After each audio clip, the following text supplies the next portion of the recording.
हमने पिछली क्लास में parallelogram law of vector addition करा था, ठीक है। मैं उसका रिजल्ट पहले लिख देता हूँ, फिर उस रिजल्ट को एनालाइज कर लेते हैं प्रॉपरली, ठीक है।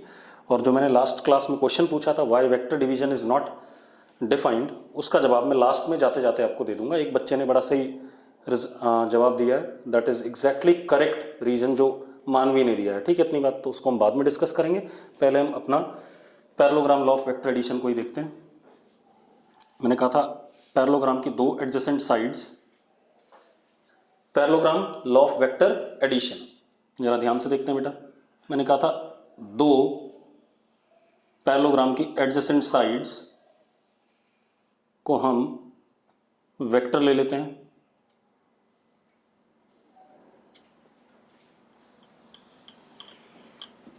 ये वेक्टर ए जिसका मैग्नीट्यूड ए, ये वेक्टर बी जिसका मैग्नीट्यूड बी, और क्योंकि ये इनिशियल है ये इनिशियल है तो इन दोनों के बीच में एंगल ये थीटा, ठीक है। फिर हमने कहा कि A vector plus B vector is equal to what, R vector. What is R vector? R vector is diagonal vector of parallelogram contained by these two vectors. मतलब इन दोनों के बीच से निकलने वाला डायगोनल वेक्टर ही हमारा क्या है, आर वेक्टर है, और वो इन दोनों वेक्टर्स का क्या है, सम है, ठीक है। अब मुझे इशू क्या करना था, इस आर वेक्टर का मैग्नीट्यूड निकालना था और आर वेक्टर का direction with respect to A vector which is alpha, ठीक है। तो आर वेक्टर का मैग्नीट्यूड हमने पिछली क्लास में कैलकुलेट कर लिया था, that was under root A square plus B square plus 2ab cos theta. और जो एंगल था आर वेक्टर जो बना रहा था ए वेक्टर के साथ, वो भी हमने निकाल लिया था, tan alpha is equal to B sine theta upon A plus B cos theta, ये निकाला था हमने। ये दोनों हमारे रिजल्ट थे। ये आर का वेक्टर का मैग्नीट्यूड आ गया और ये अल्फा जो आ गया आर वेक्टर का डायरेक्शन आ गया with respect to A vector.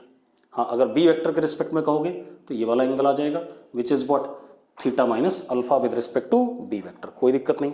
अब हम सबसे पहले इस आर वेक्टर के मैग्नीट्यूड को एनालाइज कर लें एक बार, ठीक है। मैग्नीट्यूड को एनालाइज हम करते हैं आर वेक्टर के, तो अगर हम ध्यान से देखें तो आर वेक्टर का magnitude depends on magnitude of A vector, magnitude of B vector and theta, that is angle between A vector and B vector. इन तीन चीजों पे डिपेंड कर रहा है, ठीक है।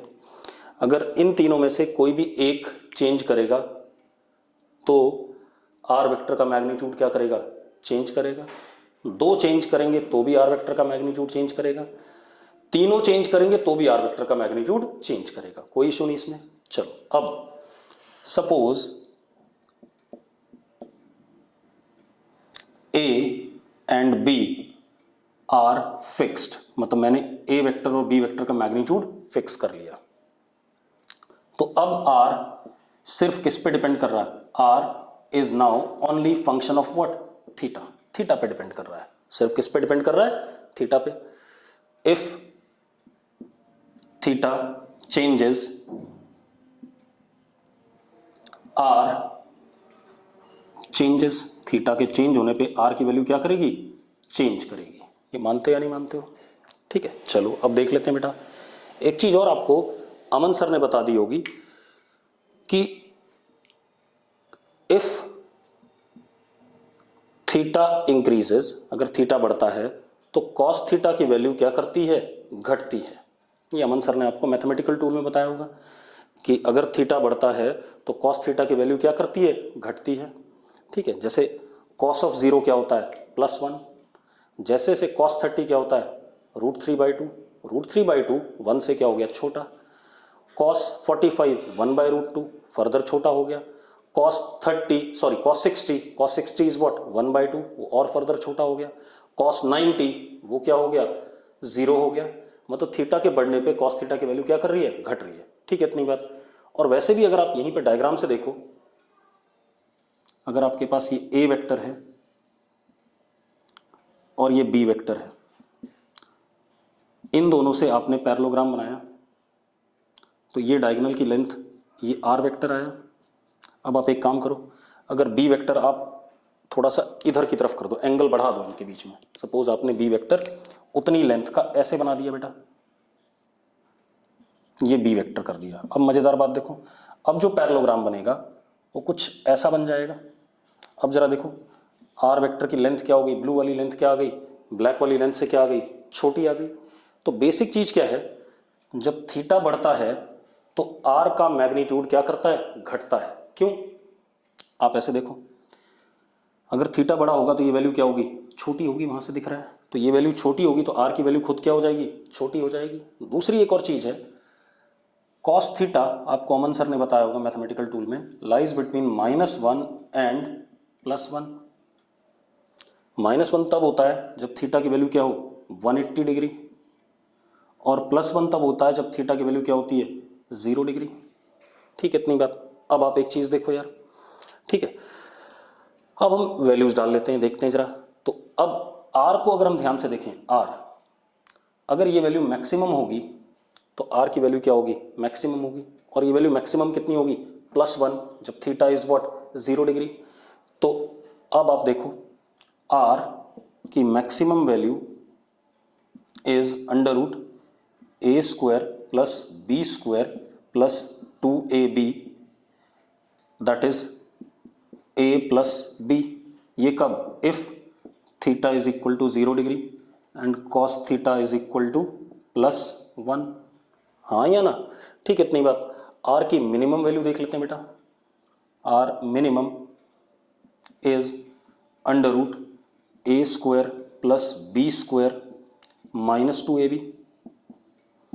अब देखो यहां से क्या आएगा, अंडर रूट के अंदर से हमेशा पॉजिटिव वैल्यू आती है बेटा, कभी भी नेगेटिव वैल्यू नहीं आती है। ठीक है, इतनी बात।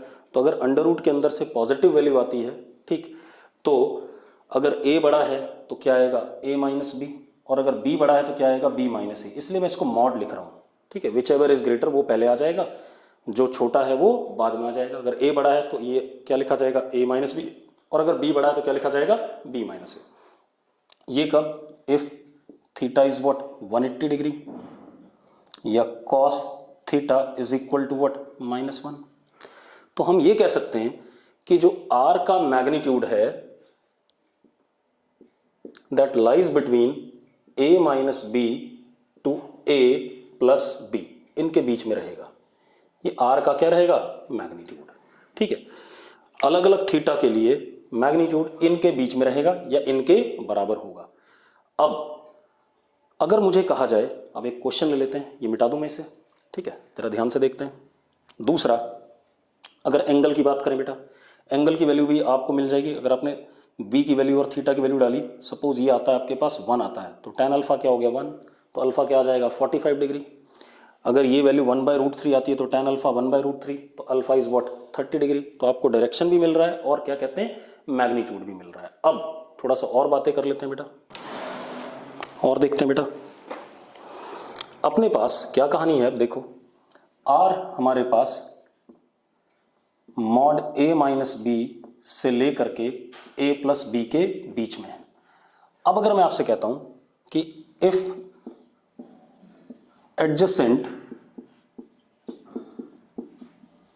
sides of parallelogram are having, if adjacent sides of parallelogram are having magnitudes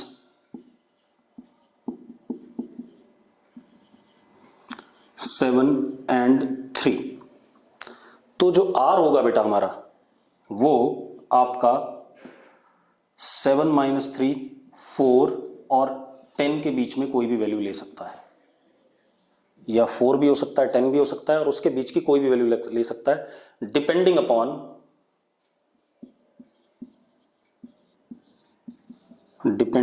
upon angle between both vectors. ठीक है, इतनी बात। अगर एंगल 180 डिग्री है तो मैग्नीट्यूड क्या आएगा, 4 आएगा। अगर एंगल 0 डिग्री है तो मैग्नीट्यूड क्या आएगा, 10 आएगा। बाकी जितने भी एंगल हैं उनके लिए मैग्नीट्यूड 4 और 10 के बीच में आएगा। तो अब आपको क्लियर हो गया होगा कि अगर स्केलर क्वांटिटी होता तो 7 + 3 हमेशा क्या आता, 10 आता, लेकिन यहाँ पर 7 एक वेक्टर है जिसका मैग्नीट्यूड 7 है, दूसरा वेक्टर जिसका मैग्नीट्यूड 3 है। अगर मैं इन दोनों का सम कर रहा हूँ तो वो 4 भी हो सकता है और 4 से लेकर के 10 तक कुछ भी हो सकता है। ठीक है, इतनी बात किस पे डिपेंड कर रहा है, angle between both the vectors पे। ठीक है, अब थोड़ी सी और बात कर लें, एक और क्वेश्चन देख लेते हैं। जरा देखो आप, हमारे पास ये एक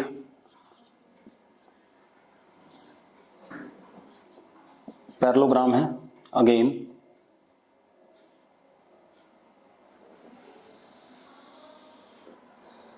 ये एंगल थीटा, इस ए का मैग्नीट्यूड सपोज x है और b का भी x है, तो ये पैरेललोग्राम ना होकर के क्या हो गया, रोम्बस हो गया। Rhombus is special case of parallelogram.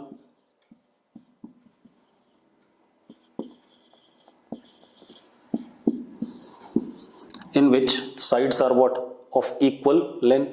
तो a और b दोनों की लेंथ क्या है, सेम है। क्या मैग्नीट्यूड है a का, x, और b का मैग्नीट्यूड भी क्या है, x है, और इनके बीच में एंगल क्या है, थीटा।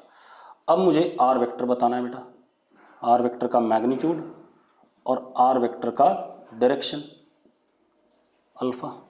ठीक है, चलो अब अगर मैग्नीट्यूड के लिए फॉर्मूला यूज करें तो r is √a² + b² + 2ab cos theta. अब हम a और b की वैल्यू डाल देते हैं बेटा। r is equal to √x² + x², क्योंकि a का मैग्नीट्यूड भी x है, b का भी क्या है, x है, प्लस 2x² cos थीटा। ऐसा लिखा जाएगा कि नहीं लिखा जाएगा। अब जरा देखो, r is equal to √2x² common 1 + cos theta. ऐसा लिखोगे कि नहीं लिखोगे आप। अब सर ने आपको cos 2 थीटा sin 2 थीटा फॉर्मूले बताए होंगे, मैं आपको बता देता हूँ। जरा देखो, cos थीटा को हम लिख सकते हैं, मैं दोबारा बता रहा हूँ ताकि आपको याद रहे, cos θ/2 + cos θ/2 लिख सकते हैं। तो हम लिख सकते हैं cos theta can be cos square θ/2 minus sin square θ/2, लिख सकते हैं या नहीं लिख सकते हैं। ठीक है, इसके बाद cos theta can be written as cos square θ/2 minus 1 minus cos square θ/2, sin square θ/2 को 1 minus cos square θ/2 from the identity. तो हम क्या लिख सकते हैं, cos theta can be written as, जरा देखो, 2 cos स्क्वायर θ/2 माइनस 1, इसको इधर भेज देता हूँ, तो 1 + cos theta is equal to what, 2 cos square θ/2। ये बनता है या नहीं बनता है। इस तरीके से एक और फॉर्मूला बना देता हूँ मैं, यहीं से देखते हैं। cos theta can be written as 1 minus sin square θ/2, इसको 1 माइनस sin स्क्वायर θ/2 लिखा, माइनस sin स्क्वायर θ/2, तो उधर भेज दिया, तो क्या आ गया, 2 sin square θ/2 is equal to 1 minus cos theta. ये दो रिजल्ट आ गए हमारे पास। ये दोनों रिजल्ट आपको दोबारा से कई जगह पर काम आएंगे। ठीक है, अब आप देखो, जो डबल एंगल फॉर्मूला सर ने बताया था वहीं से मैं यूज कर रहा हूँ। अब जरा देखो, 1 + cos थीटा को क्या लिख सकते हैं, 2 cos स्क्वायर θ/2, तो लिख देते हैं बेटा। तो r comes out to be √2x² 2 cos square θ/2। अब जरा देखो, अंडर रूट से बाहर आ जाएगा, r किसके बराबर आ गया, 2x cos θ/2। ये रिजल्ट आ गया हमारे पास। तो magnitude is twice of magnitude of a या b इंटू cos θ/2, ये आ गया। अब हम आ जाते हैं डायरेक्शन पे। मैग्नीट्यूड की बात हमने कर ली। ठीक है, डायरेक्शन का फॉर्मूला क्या हमारे पास, tan alpha is b sin theta upon a + b cos theta, ये हमारे पास, हाँ या ना। चलो, अब हम a और b की वैल्यू डाल देते हैं दोबारा से। इसको मिटा दें बेटा, या लिखा रहने दें, कोई बात नहीं। ठीक है, अब यहां आ जाओ, tan अल्फा, अब मैं क्या करता हूं, b की वैल्यू डाल देता हूं, b is what x sine theta upon x plus x cos theta, ऐसा लिख सकते हैं हम। a और b की वैल्यू दोनों की क्या थी, x थी मैग्नीट्यूड में। tan अल्फा, जैसे मैंने a और b की वैल्यू डाल दी x और x, अब जरा देखो tan अल्फा इज, या मैं इस क्वेश्चन को दोबारा ले लूँ एक बार, आप लोगों को दिक्कत हो रही है कि मैं दोबारा ले लेता हूँ, ठीक है, दोबारा से कर लेते हैं इस क्वेश्चन को, दोबारा देख लो आप। मैंने क्या कहा आपसे कि ये एक रोम्बस है, रोम्बस की दोनों, रोम्बस एक पैरेललोग्राम ही होता है, बस क्या होता है, दोनों साइड्स क्या होती हैं, बराबर होती हैं, ठीक है, इतनी बात। तो इसकी लेंथ भी x मान ली, इसकी भी क्या मान ली, x, और दोनों साइड्स के बीच में एंगल क्या है, थीटा है। अब इन दोनों का जो सम आएगा a वेक्टर और b वेक्टर का, वो डायगोनल वेक्टर आएगा। तो मुझे डायगोनल वेक्टर का क्या चाहिए, मैग्नीट्यूड चाहिए। मैग्नीट्यूड के लिए फॉर्मूला क्या होता है, अंडर रूट ए square plus B square plus 2ab cos theta. अब a की वैल्यू x डालूंगा, b की वैल्यू भी क्या डालूंगा, x डालूंगा सॉरी, मैंने वैल्यू डाल दी, ठीक है, मेरे पास क्या आ गया, 2x square 1 plus cos theta. अब जरा देखो, अमन सर ने आपको cos 2 थीटा का फॉर्मूला बताया था, cos 2 थीटा को लिखते थे cos थीटा प्लस थीटा, यहां पर मैंने थीटा को थीटा बाई टू का सम लिख दिया।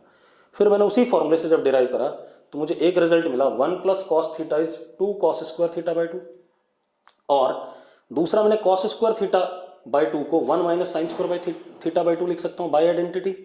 तो ये मुझे क्या मिला, 1 minus 2 sign square theta by 2 sign square theta by 2 इधर ले गया और कॉस थीटा को इधर लाया तो क्या आ गया, 1 माइनस कॉस थीटा, ठीक है। अब मैंने क्या करा, ये जो 1 प्लस कॉस थीटा था इसको डाल दिया, कौन सी वैल्यू, 1 प्लस कॉस थीटा को क्या डाल दिया, देखो r is equal to under root 2x square 2 cos square theta by 2, ये डाल दिया मैंने। अब r की वैल्यू कितनी आ गई, जरा देखो, 2x कॉस थीटा बाई 2, ये हमारा मैग्नीट्यूड आ गया, सबको क्लियर है। अब आते हैं डायरेक्शन पे आर वेक्टर के। एक बच्चे ने लिखा है कि एंगल बाइसेक्टर होगा, बिल्कुल सही बात है, वो आपने 9-10 में पढ़ा है कि रोम्बस का डायगोनल हमेशा एंगल बाइसेक्टर पे होता है। तो प्रूव कर लेते हैं उस बात को मैथमेटिकली। तो जरा देखो, tan alpha is b sine theta upon a plus b cos theta, ये आ गया बेटा। अब जरा देखो,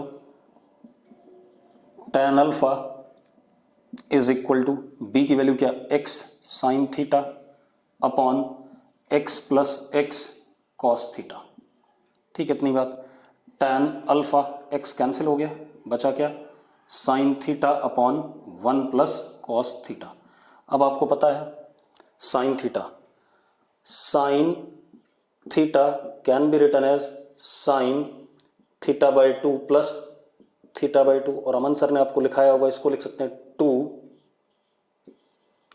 sign theta by 2 cos theta by 2 लिख सकते हैं। तो वैल्यू डाल देता हूं मैं, तो क्या आ गया, tan alpha is 2 sign theta by 2 cos theta by 2 upon, और 1 प्लस कॉस थीटा की वैल्यू हमें पता है कितनी, 2 कॉस स्क्वायर थीटा बाई 2। जरा देखो, 2 से 2 कट गया, स्क्वायर से ये कॉस थीटा बाई 2 कट गया, तो tan अल्फा किसके बराबर आ गया, tan alpha is sine theta by 2 upon cos theta by 2, कितना, tan थीटा बाई 2, तो अल्फा किसके बराबर आ गया, थीटा बाई 2। तो अब हम क्या कह सकते हैं, हम ये कह सकते हैं कि मैग्नीट्यूड तो ये आया आर वेक्टर का, दूसरा R vector is along angle bisector of sides of rhombus.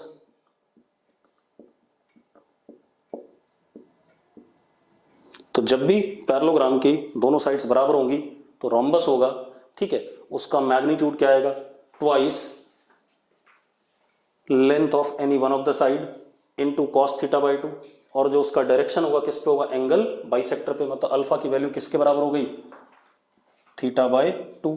तो ए वेक्टर के रिस्पेक्ट में R vector anti clockwise direction में थीटा बाई 2 एंगल पे है, और बी वेक्टर के रिस्पेक्ट में आर वेक्टर क्लॉकवाइज डायरेक्शन में थीटा बाई 2 एंगल पे है। तो ये एक हमारा क्वेश्चन हो गया, ठीक है। और देख लेते हैं बेटा, एक क्वेश्चन और देख लेते हैं पैरेललोग्राम लॉ पे। क्वेश्चन क्या है, if A vector and B vector आप लोग करोगे, मैं चैट बॉक्स चेक करूंगा, इस क्वेश्चन को आप लोगों ने करना है, ठीक है। If A vector and B vector are adjacent sides of parallelogram, ठीक है, a vector plus B vector is equal to r vector. मतलब आर वेक्टर क्या होगा, इन दोनों साइड्स के बीच से निकलने वाला डायगोनल वेक्टर, ठीक है। अब वो क्या कह रहा है, R vector makes angle alpha with A vector, R vector makes angle beta with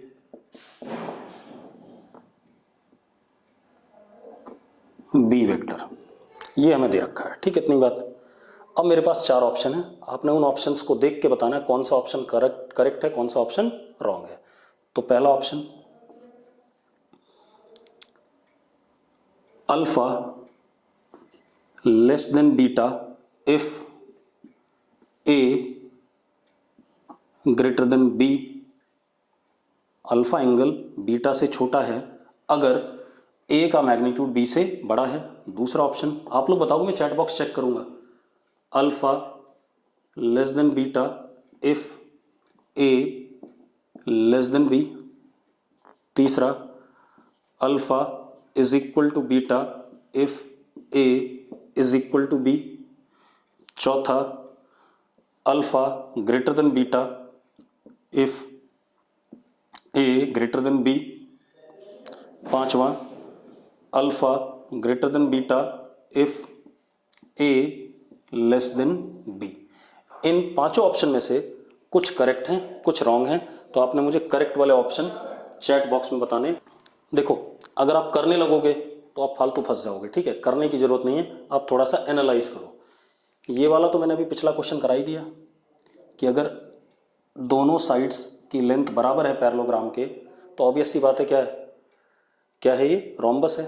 और रोम्बस में जो आर वेक्टर होता है वो किस पे निकलता है, एंगल बाइसेक्टर पे। अगर एंगल बाइसेक्टर पे निकल रहा है तो आर वेक्टर जितना एंगल ए के साथ बनाएगा उतना ही किसके साथ बनाएगा, बी के साथ, ठीक है, इतनी बात आप देख लो, चाहे अभी करा था हमने। अगर एक ए वेक्टर ये है और बी वेक्टर ये है,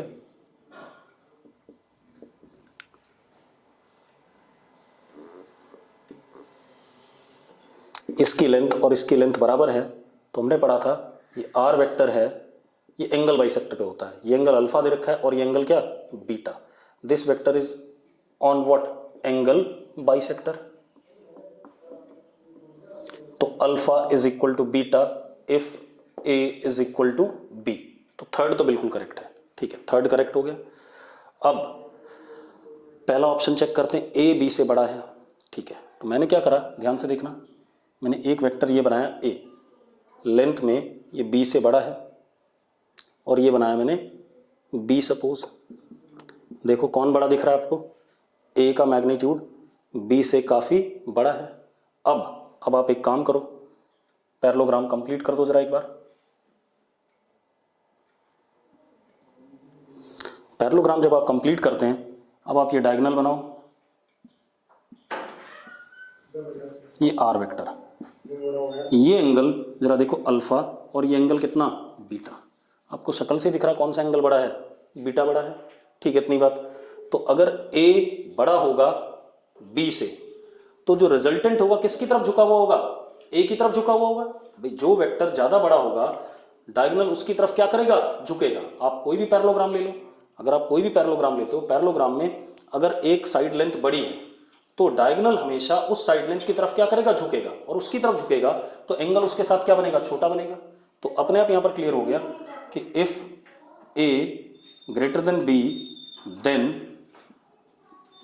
अल्फा लेस देन बीटा। अब जरा देखो, अल्फा लेस देन बीटा, तो फर्स्ट हमारा क्या हो गया, सही हो गया, क्लियर है। अब एक और क्वेश्चन पे आ जाते हैं, फिफ्थ पार्ट जरा चेक करते हैं। यहां पर भी देख लो, अगर बी बड़ा है बेटा, ठीक है, इतनी बात, तो रिजल्टेंट किसकी तरफ झुका होगा, किसकी तरफ झुका होगा, बी की तरफ झुका होगा। बी की तरफ झुका होगा तो बी वाला बीटा एंगल क्या होगा, छोटा होगा। अब बना लो फिर से। आपने क्या करा, सपोज ये बी वेक्टर बनाया, लेंथ इसकी बी, और ये आपने ए वेक्टर बनाया सपोज, ये ए कौन बड़ा दिख रहा है आपको यहाँ, बी ग्रेटर देन ए। अब आप चेक करो, आपने ये पैरेललोग्राम कंप्लीट कर दिया, और ये हमारा आर वेक्टर।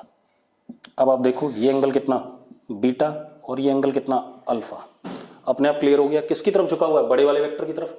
बड़े वाले वेक्टर की तरफ झुका हुआ है तो alpha is greater than what, beta. तो कौन सा सही हो गया, अल्फा ग्रेटर देन बीटा कब होगा, जब बी क्या होगा, बड़ा होगा। क्लियर इतनी बात। तो एक चीज और ध्यान रखनी है कि अगर पैरेललोग्राम है तो जो वेक्टर पैरेललोग्राम का बड़ी लेंथ का होगा उसकी तरफ डायगोनल वेक्टर क्या होगा, झुका हुआ होगा, यानी कि उसके साथ छोटा एंगल बन रहा होगा। तो बड़े वाले वेक्टर के साथ छोटा एंगल और छोटे वाले के साथ कैसा, बड़ा एंगल। क्लियर है। चल अब हम आते हैं वेक्टर एडिशन के अगले लॉ पर।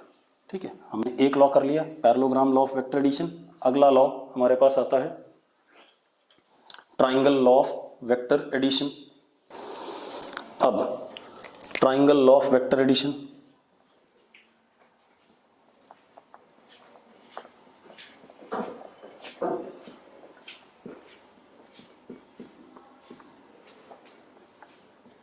पहले मैं स्टेटमेंट दूंगा, उसके बाद क्या कहते हैं इसको करेंगे। ठीक है, triangle law of vector addition क्या कहता है, if any two sides of triangle are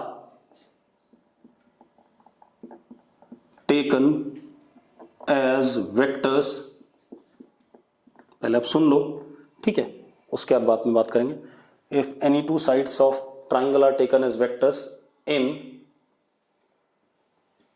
same cyclic order, अभी बताऊंगा क्या होता है cyclic order, in same cyclic order, then sum of these two vectors is given by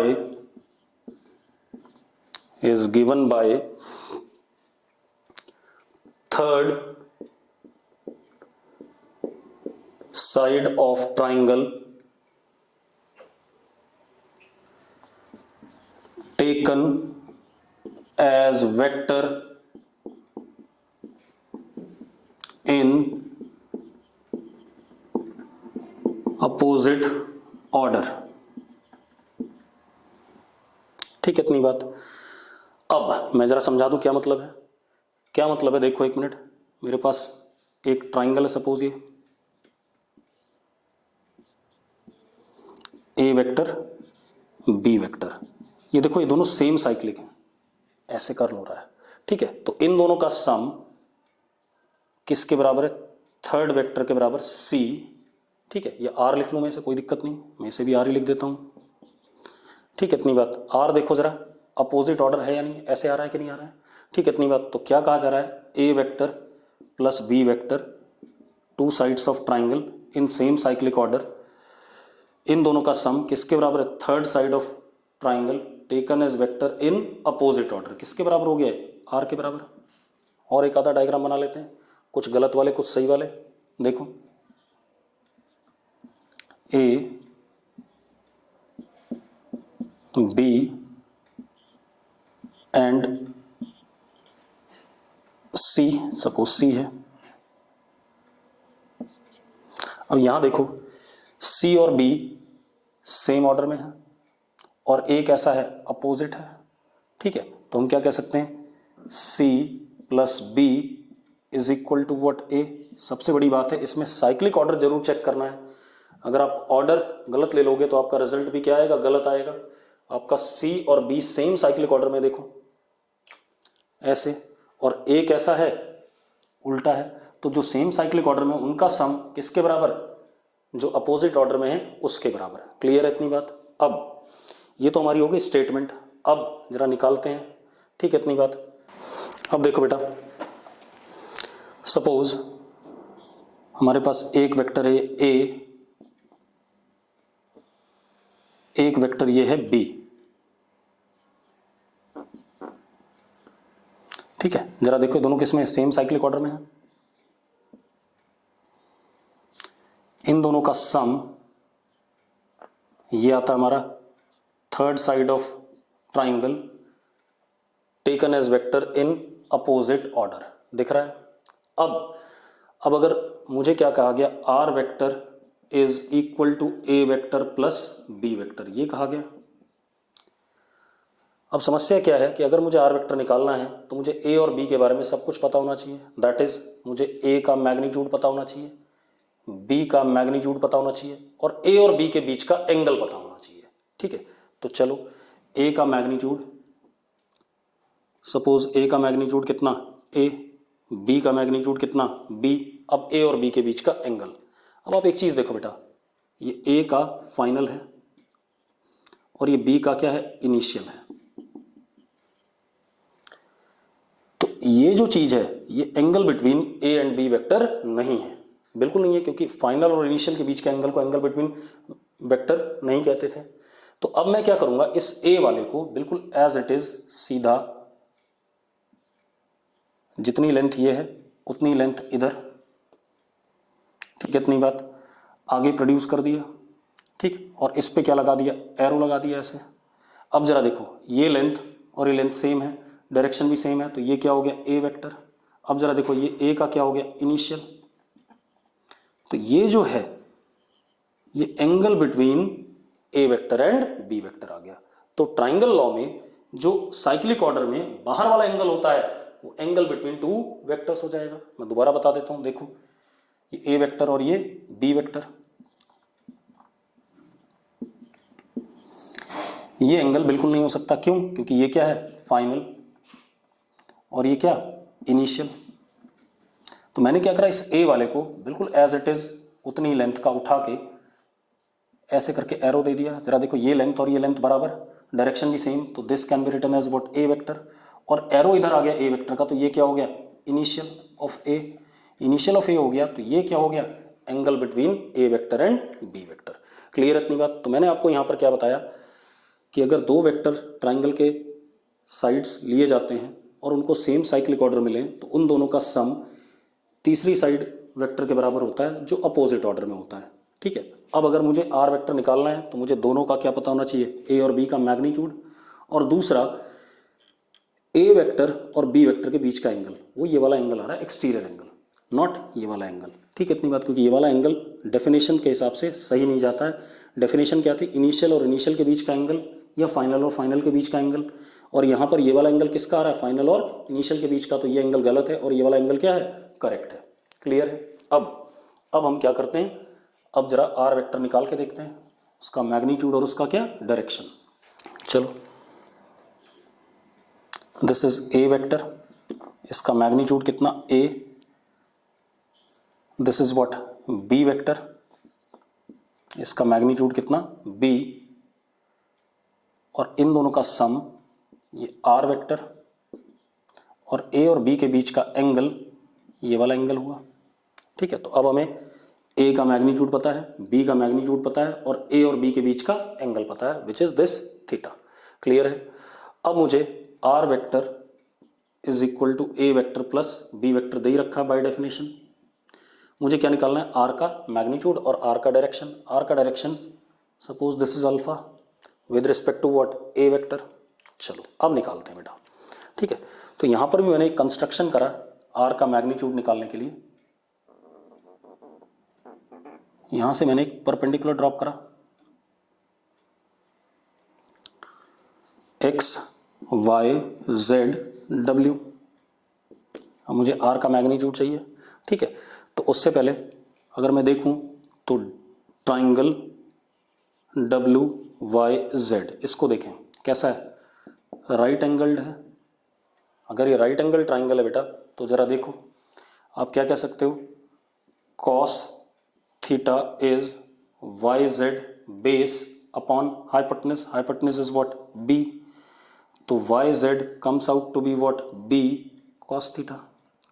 similarly sine theta is equal to डब्ल्यू z upon b. तो डब्ल्यू z is equal to what, b sine theta. कोई issue है इसमें? कोई issue नहीं है। अब ये हो गया। अब आते हैं हमें ये वाली लेंथ चाहिए आर वेक्टर की, ये वाली लेंथ चाहिए, मतलब मैग्नीट्यूड चाहिए। ये वाली लेंथ अगर हम ध्यान से देखें तो ये डब्ल्यू एक्स जेड एक राइट एंगल ट्राइंगल है, उसमें ये लेंथ क्या बन रही है, हाइपोटेन्यूज बन रही है, ये परपेंडिकुलर और ये क्या है, बेस है। तो we can apply what, Pythagoras theorem. तो अब हमारे पास क्या है, in triangle W X Z हम क्या कह सकते हैं, एक्स डब्ल्यू का स्क्वायर, हाइपोटेन्यूज का square is equal to X Z का स्क्वायर प्लस डब्ल्यू जेड का स्क्वायर। कह सकते हैं कि नहीं कह सकते हैं? बिल्कुल कह सकते हैं। तो X W is what, R square, X Z is what, ये ए हो गया बेटा, और ये कितना हो गया, यहां से यहां तक तो कितना है, ए है लेंथ में, ये कितना है, बी कॉस थीटा, और ये कितना है, बी साइन थीटा। तो जरा देखो बेस कितना आ गया, ए प्लस बी कॉस थीटा का होल स्क्वायर, और डब्ल्यू जेड का स्क्वायर क्या आ गया, बी साइन थीटा का होल स्क्वायर। ओपन कर दें बेटा इसे। तो R square is equal to A square plus 2ab cos theta plus B square cos square theta plus B square sine square theta. अगर मैं इन दोनों को कंबाइन करूं तो बचेगा क्या, बी स्क्वायर, क्योंकि B square common, sine square theta plus cos square theta क्या होता है, 1 होता है। तो आर स्क्वायर हमारे पास आता है, या आर सीधे सीधे आता है, लिख दूं डायरेक्टली, अंडर रूट ए square plus B square plus 2ab cos theta. आ गया? ठीक है। अब आते हैं हम डायरेक्शन पे। अगेन ये राइट एंगल ट्राइंगल है, ये परपेंडिकुलर और ये बेस। तो जरा देखो, tan अल्फा इज डब्ल्यू जेड अपॉन एक्स जेड, यानी कि tan अल्फा इज व्हाट, डब्ल्यू z is what, b sine theta, और x Z is what, a plus B cos theta. Again result क्या आ गया, सेम आ गया जो हमने पहले निकाला था। आना भी था क्योंकि हम उन्हीं दो वेक्टर्स को दूसरे तरीके से ऐड कर रहे हैं, पहले पैरेललोग्राम लॉ से, अब हम किससे, क्या कहते हैं, ट्राइंगल लॉ से ऐड कर रहे हैं। क्लियर इतनी बात, कोई दिक्कत नहीं। अब अगर हम एनालाइज करें, if A and B are fixed, तो आर सिर्फ किस पे डिपेंड कर रहा है, थीटा पे डिपेंड कर रहा है। तो हम कह सकते हैं आर की मैक्सिमम वैल्यू कितनी, a plus b when theta is equal to what, 0, और मिनिमम वैल्यू कितनी, mod of a minus b when theta is equal to what, 180 degree. ये पहले हम पढ़ चुके हैं, कोई ज़्यादा दिक्कत नहीं इसमें। क्लियर है? मतलब जो आर वेक्टर की लेंथ होगी, ठीक है, इतनी बात, वो ए माइनस बी से लेकर के ए प्लस बी तक कोई भी लेंथ हो सकती है, किस पे डिपेंड करेगा, ए और बी के बीच के एंगल पे। क्लियर है इतनी बात? सेम वे अगर ये वैल्यू हमें बी थीटा और ए पता है, तो यहाँ से कुछ ना कुछ निकलेगा, tan अल्फा की वैल्यू आ जाएगी, मतलब अल्फा की वैल्यू आ जाएगी। तो हमें डायरेक्शन भी पता है और क्या पता है, मैग्नीट्यूड भी पता है। अब थोड़ा सा और बातें कर लें ट्राइंगल लॉ पे ही, ठीक है, मिटा दें इसे। अब किसी ने बोला है कि दोनों लॉज का रिजल्ट सेम आ रहा है। भाई एक बात बताओ, रिजल्ट तो सेम आना ही है। अगर 10 किलो और 5 किलो को जोड़ेंगे तो 15 ही आना है, ठीक है। अगर ए वेक्टर और बी वेक्टर को मैं जोड़ूं, ठीक है, सेम कंडीशंस पे, तो वो पैरेललोग्राम लॉ से भी और ट्राइंगल लॉ से भी रिजल्ट दोनों से क्या आएगा, सेम आएगा। ये दो तरीके हैं वेक्टर को ऐड करने के, एक पैरेललोग्राम लॉ है और एक क्या है, ट्राइंगल लॉ है। ठीक है, इतनी बात, रिजल्ट दोनों से क्या आएगा, सेम आएगा, तो उससे कोई घबराने वाली बात नहीं है। अब दूसरी चीज, अगर हम ऐसे कर देते हैं, देखो एक वेक्टर ये ए है,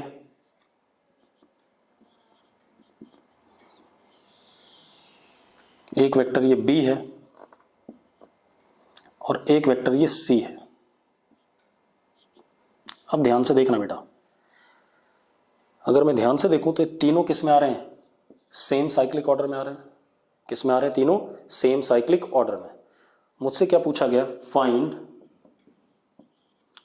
a vector plus B vector plus c vector, ये पूछा गया। ठीक है, कैसे करेंगे देख लेते हैं। आप ऐसे देखो, इसी में मैंने यहां पर ब्लैक कलर से ऐसे बना दिया। अच्छा, ब्लू वाला एरो कैसे था, सी वेक्टर का एरो नीचे की तरफ था, मैंने ब्लैक वाले को एरो ऊपर की तरफ दिया बेटा। अब एक बात बताओ यार, ये जो ब्लू वाला था सी वेक्टर इधर की तरफ था, उसकी लेंथ इतनी थी, ब्लैक वाला उसकी लेंथ भी उतनी है, मतलब जो लेंथ है, length of blue and black both is same, दिख रहा है सबको, बट डायरेक्शन अपोजिट है या नहीं। अब एक बात बताओ, अगर ये ब्लू वाला सी वेक्टर है इधर की तरफ, नीचे की तरफ, तो ये जो होगा उतनी ही लेंथ का अपोजिट डायरेक्शन में, तो this would be what, minus C vector. Black वाला क्या हो जाएगा, माइनस सी वेक्टर। क्यों, क्योंकि जरा देखो ब्लू और ब्लैक की लेंथ सेम है, डायरेक्शन क्या है, अपोजिट है। तो हमने पढ़ा था कि vectors having same magnitude but opposite direction are what, negative vectors. तो अगर ब्लू वाला सी वेक्टर है तो उसके उल्टा उतनी ही लेंथ का क्या होगा, माइनस सी वेक्टर होगा। तो अब जरा देखो, अब अगर हम ट्राइंगल लॉ लगाएं तो जरा देखो, जो ब्लैक वाला है उसका ऑर्डर अपोजिट है। ठीक है, इतनी बात। तो हम क्या कह सकते हैं, ए प्लस बी को फ्रॉम ट्राइंगल लॉ क्या कह सकते हैं, माइनस सी कह सकते हैं। जरा देखो, सी वाला जो ब्लैक वाला है उसका ऑर्डर क्या है, अपोजिट है। ठीक है, इतनी बात। तो ए vector plus B vector third side of triangle के बराबर होगा, जो कि वेक्टर है कैसा, अपोजिट ऑर्डर में। तो हम क्या लिख सकते हैं, a plus b can be written as what, minus C vector from triangle law of vector addition. और अगर हम ऐसा कह सकते हैं तो अब मैं a प्लस बी की जगह क्या रख दूंगा, माइनस सी, और प्लस सी, इसको क्या लिख सकता हूं, माइनस सी प्लस सी। किसके बराबर जाएगा बेटा, नल वेक्टर के बराबर। ठीक है, इतनी बात। तो अब यहां से कंक्लूजन क्या आता है, कंक्लूजन ये आता है कि if all three sides of triangle are vectors in same cyclic order, then sum of all three vectors is null vector। ठीक है, इतनी बात। अगर ट्राइंगल की तीनों साइड्स ए, बी और सी सेम साइक्लिक ऑर्डर में है तो उन तीनों वेक्टर्स का सम हमेशा क्या आएगा, नल वेक्टर आएगा। ठीक है, इतनी बात। ये कंक्लूजन निकाला हमने। क्लियर है, कोई दिक्कत है इसमें। ठीक, अब आगे देखते हैं। ठीक, अब अभी तक हमने क्या देखा, दो वेक्टर्स को ऐड करना सीखा। ठीक है, अब दो वेक्टर से ज़्यादा वेक्टर अगर कहीं पर हो, उनको हमें एक साथ ऐड करना हो तो हम कैसे ऐड करेंगे, अब हमें वो सीखना है। ठीक है, तो for that, for addition of multiple vectors we use polygon law of vector addition। बता रहा हूं अभी क्या होता है। ठीक है, पॉलीगन मल्टीपल साइड्स से कोई भी क्लोज्ड फिगर बने उसी को हम क्या कहते हैं, पॉलीगन। ठीक है, ट्राइंगल के बाद कोई भी फिगर होगी उसको हम पॉलीगन ही कहेंगे। फोर साइडेड फिगर, वो उसके स्पेशल केसेस होते हैं, पैरेललोग्राम, रेक्टेंगल, स्क्वायर, रोम्बस। ठीक है, वो स्पेशल केसेस होते हैं, क्वाड्रिलेटरल भी कह सकते हैं उन्हें, या वो भी एक पॉलीगन टाइप का ही है। Five sided closed figure that is also polygon. Six sided closed figure hexagon, वो भी पॉलीगन है। सेवन साइडेड हेप्टागन, वो भी पॉलीगन है।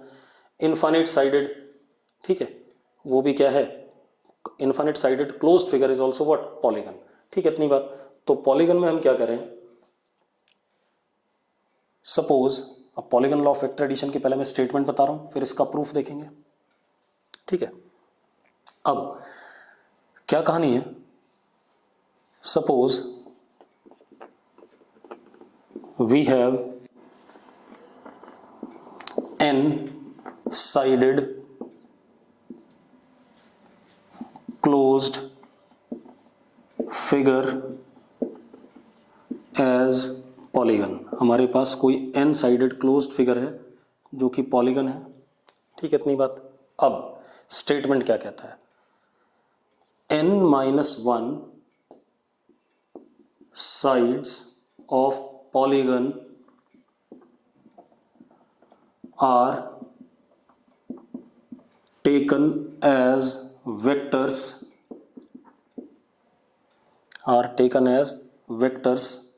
in same cyclic order। ये बताऊंगा, पहले लिख लेते हैं। मैंने कहा n-1 साइड्स पॉलीगन की वेक्टर्स ली गई और सेम साइक्लिक ऑर्डर में, then sum of all these vectors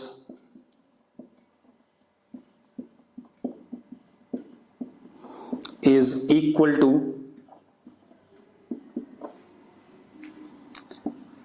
last remaining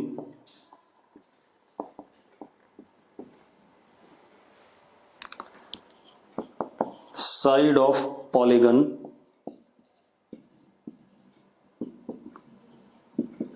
taken as vector in opposite order।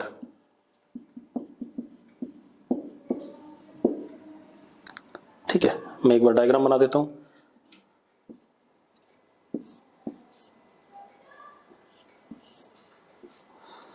A vector, b vector, c vector, d vector, e vector, suppose ऐसा है, this is F vector. अब जरा देखो, A B C D E सारे same cyclic order में हैं, इन सबका सम क्या कह रहा है, a plus B plus C plus d, अभी प्रूफ भी करेंगे, प्लस ई किसके बराबर आएगा, last side of polygon taken as vector in opposite order. तो this is what, f vector. ठीक है, ये स्टेटमेंट है, ठीक है, कि सारे sides n-1 sides taken as vectors in same cyclic order का सम किसके बराबर होगा, last remaining side of polygon taken as vector in opposite order. ये आ गया। अब इसका मैथमेटिकल प्रूफ देख लेते हैं बेटा, ठीक है, ये हमारी स्टेटमेंट थी। अब जरा मैथमेटिकल, अब यहाँ देखो, आपने कितने वेक्टर का सम कर लिया, 5 का। ऐसी n-1 sides as a vector का आपने क्या कर लिया, सम कर लिया, ठीक है। तो मल्टीपल वेक्टर्स के सम के लिए हम क्या यूज करते हैं, polygon law of vector addition, ठीक है। अब एक बार इसका मैथमेटिकल प्रूफ देख लें बेटा। अब इसका मैथमेटिकल प्रूफ क्या है बेटा, देखो एक मिनट, मैंने पॉलीगन ले लिया एक,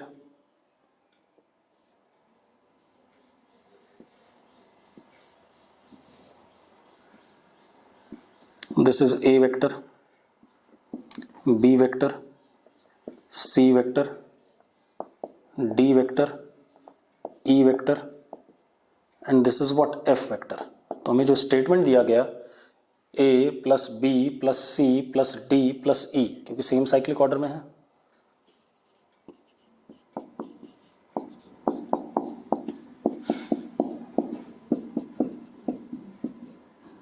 is equal to last remaining side of polygon taken as vector in opposite order which is what, f vector.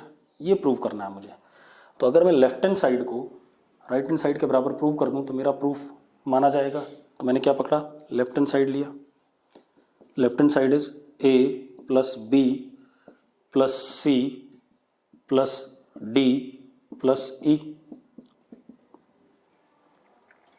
हमने क्या करा, देखो मैंने एक काम करा, इसी में थोड़ा सा कंस्ट्रक्शन करा।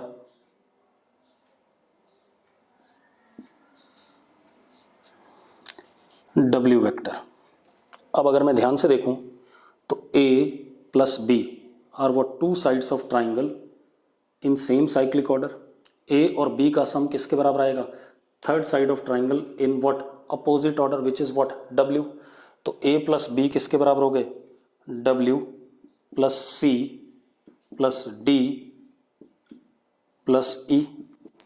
किससे ट्राइंगल लॉ से आया ये, ठीक है। अब अगला देखते हैं बेटा, मैंने फिर कंस्ट्रक्शन करा,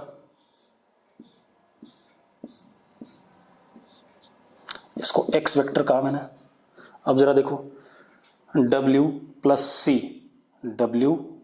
C are what sides of triangle in what same cyclic order which will be equal to what x vector, ठीक है इतनी बात। तो W प्लस C को आप क्या लिख सकते हो x vector plus D plus E again from triangle law. अब आप ऐसे बना दो, suppose this is y vector. अब जरा देखो x प्लस डी इन सेम साइक्लिक ऑर्डर ट्राइंगल की दो साइड्स किसके बराबर, third side of triangle in opposite order. तो x प्लस डी किसके बराबर हो जाएगा y के बराबर। तो x plus D is what y vector plus e, ये भी किससे ट्राइंगल लॉ से। अगेन y प्लस e ये भी ट्राइंगल लॉ से किसके बराबर f के बराबर। तो ये भी क्या हो गया f के बराबर हो गया। तो LHS is equal to what RHS, proved. तो हमारा जो प्रूफ है बिल्कुल क्या है करेक्ट है, कोई दिक्कत नहीं इसमें, ठीक है बेटा। अब आज के लेक्चर को हम यहीं रोकेंगे।